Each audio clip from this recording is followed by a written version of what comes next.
Martial art বর্তমান প্রজন্মের কাছে বেশ জনপ্রিয়তা পাচ্ছে, বিশেষ করে নারীদের মধ্যে। এটি শুধুমাত্র আত্মরক্ষার কৌশল নয়, শারীরিক এবং মানসিকভাবেও কিন্তু উপকারী। এটি শারীরিক শক্তি বাড়ায়, স্ট্রেস কমায় এবং মানসিক শক্তি বৃদ্ধি করে। আপনি যদি শক্তিশালী এবং আত্মবিশ্বাসী হতে চান, সেক্ষেত্রে মার্শাল আর্ট শিখতে পারেন।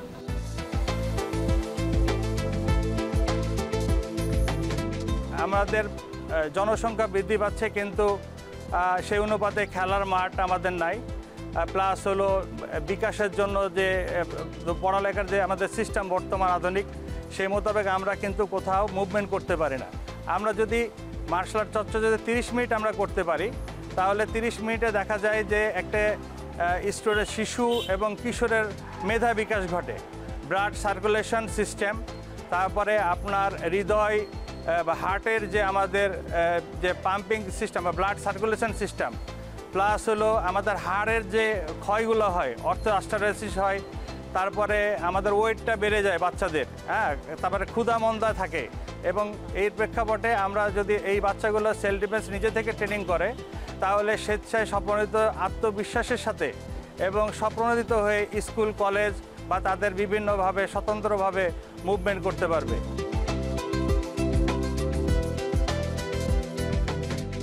বাচ্চাদের দেখবেন যে কিছু বলে অভিমান হয়।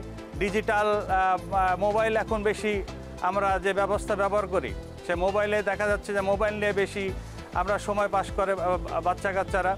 এবং এরা যদি এই মার্শাল আর্টে আসে, দুইটা বেনিফিট একসাথে পাবে। একটা হলো সেলফ ডিফেন্স, দুই হলো fitness, sound body, sound mind, এবং সবথেকে বড় কথা হলো বডি ডেভেলপমেন্ট এবং ফিজিক্যাল ফিটনেসটা বড় এখানে এসে উপকার পাবে বলে আমি মনে করি।